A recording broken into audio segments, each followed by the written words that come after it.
Hey, beautiful. Do you ever feel like if you're on a spiritual growth path, like it seems that it's Groundhog Day freaking over and over and over again, in the sense that there are issues that you've been dealing with for years, for decades, and you look at your reflections and your life and you say, it just feels like I haven't done any progress at all. Here I am, still with the same issues, still with the same way of thinking about them, still trying to change my mindset, change my thought process, become more positive, do more affirmations, and some things just seem stuck in time. This morning, my friend Diane and we had a long conversation about this because we both in our lives are feeling some serious frustrations about some issues. And there are some good points that I'm remembering now. Didn't take any notes, so I wish I had, because my, did we solve the problems of the world in that conversation. But I want to share a few things. First, there was like the issue of, we were both talking about we are not financially abundant and we really want to change that in our lives. And both of us have been dealing with this for a long, long time. And Diane is super good as a coach to go into your inner programming and your childhood wounds and false beliefs. She is like an amazing healer that way, and counselor or coach. And she was saying, well, if I haven't been able to do this, maybe there's a level of programming that is so deep that it's like we don't even have the ability or the free will, and maybe it's like we're stuck in a matrix of some forms that were placed in our mind, and that whatever we do, maybe the outcome can't be that we change something because the programming is so deep. So she was talking about some of her things in her youth and in her childhood, and maybe that's why she can't break through on that front of her life. And then I was saying, well, okay, but here's the interesting thing. I have a completely different childhood and messages that were put in my head about financial abundance. Not that they were all positive, but they're completely different. And yet here we are, us and how many thousands or millions, let's say thousands of other people also deal with that. And yet we have completely different backgrounds. So it just got us to thinking that some of it doesn't mean that the solution is always to go look in the beliefs and a lot of mosquitoes here. The beliefs and the structures that were put in your mind in your childhood, because we all have different ones, and yet there are some commonalities in a lot of us that financially we just haven't found that key yet to the treasure. And in the last few days, I've been reading back, in the last few months, wherever, I've been reading back a lot of my notes and journaling for like the past decade. And this week one night it just came to a level of, oh my God, some of the stuff that I have written 10 years ago, I could be writing today. And I was kind of feeling really disheartened with this, because I'm a very intelligent woman and I've been on the personal growth, spiritual path. I'm pretty open, pretty prolific in that. A lot of the energy of my life is focused on that. And I was looking back and that frustration, and I was sharing that with Diane this morning. It's like, oh my God, like I have not progressed. It's like it's Groundhog Day, repeating. And maybe you felt that way yourself about some of the themes that you've been struggling with in your life and in your personal growth. And at some point, Diane said, maybe we're focusing on the wrong stuff. We are focusing and comparing what were our issues and struggles then, and then looking at which parts are the same today, But if we chose to focus on a multitude of things around those core issues that are not yet manifesting the resolution to, if you will, if we looked at all the other ways, are we the same people? Do we speak our minds more? Are we more empowered? Do we know ourselves better? Have we improved in our understanding of the world? Do we have more knowledge of what our patterns are and where they come from? Have we explored more? Have we practiced more skills on how to train our mind and how to view life and change our perspective?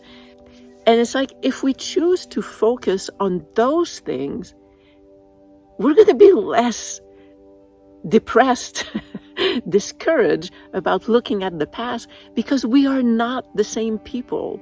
We have grown. We are more us. Our views have changed. We stand taller. We speak up with more conviction. And these are the things that we need to look at. Maybe the core of the big themes, like, I don't know, like financial security for me. I'll talk about just this one, but there are many in relationships or whatever. Big issues that still look the same as many years ago. If we just look at what hasn't changed, we're going to be discouraged. But maybe those bigger issues, because they are the core, maybe they take more time to actually, that our changes spill over into that so that it looks different. Maybe they're just the last part where it's going to show up. And if we choose to look at things that way, well, we can take comfort and beat ourselves up a little bit less and kind of look at our lives and say, yes, these things are still the same. Yes, I still have some of the same thought patterns or some of the same struggles, some of the same issues that are not resolved in my life. But perhaps this is just a reflection that those are themes in our lives. The biggest themes perhaps that we have come to learn something about or to experience. And maybe the themes of our lives are there for long periods. When they are deep and they come from deep within, or past lives or soul imprints or whatever they are, maybe they just take more time. And we should be gentler on ourselves, because how much we can, beat ourselves up about things is a great cause of being less productive, less positive, attracting less, and just feeling less at peace and have more anxiety in our lives. And the other thing that we came up with is that another way to measure that we are actually not the same and better in a sense, or have progressed, is that, like we were talking, there are triggers that send us in a rabbit hole of thinking, right? It's just like about money or about patterns that you repeat or whatever it is, how it shows up in your life. And then you start, like, you can feel it's starting something, a train of thought, and it just kind of goes spiraling down. And one way to look at how you are different is to think, how long did it used to take you to get out of that rabbit hole? Like, there are some things that I would think in the past that would send me down in kind of a depressive state, not depression, but just a hard thing, a rabbit hole. And it would take days for me to come back from it and start doing something productive and find joy or just re-engage in my life. And now it's like I can wake up or have these thoughts and go into that spiral. And within an hour, 2 or 3 or 30 minutes or 10 minutes, I'm just going to pull myself out of it and get back into the flow of things. And that is also a great indicator of the personal growth or the spiritual growth and how much we've grown in our experience.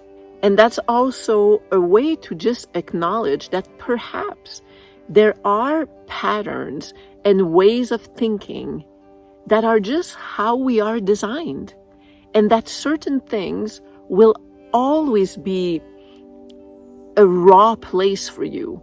What if there are things that are ingrained in us for our entire life, and instead of believing that we should have overcome them, what if we just accepted that these are our thought patterns, the grooves in our brain or in our soul or wherever they are, and that they will always be there, but that we can change our relationship with them, and that we can start seeing the growth in how quickly we recognize them, how much time we allow ourselves to fall into them, and how quickly we emerge, and we can look back and say, oh yeah, there I went a little bit, and that it is just something to accept, that this is how we are wired, and it's okay. A lot of the journey I'm on right now is just coming to a place, and it comes and goes, of just being able to say, and it's okay. I'm feeling this, and it's okay. This part of my life is a mess, and it's okay. I'm feeling overwhelmed, and it's okay. I've got fears, and it's okay. And when you come from a place of starting by saying it's okay, then something else happens. And it's a good thing, because it brings more peace and less anxiety. So those are my musings for today. And I will see you soon with more. And yes, I will say again that no, I'm not going to say that again. So choose what you focus on. Try not to focus, let's all try not to focus too much on the things that we have not been able to change, and look at how in the periphery, how many things in us have changed, and just be okay that those perhaps are core issues, and they will take a little longer, and that's okay. It's all about limiting judgment and being okay with ourselves, and loving ourselves and where we are just a little bit more often. So this is what I wish for you today, and I will see you soon. I'm sending you love. I love you, and have a wonderful day. Bye.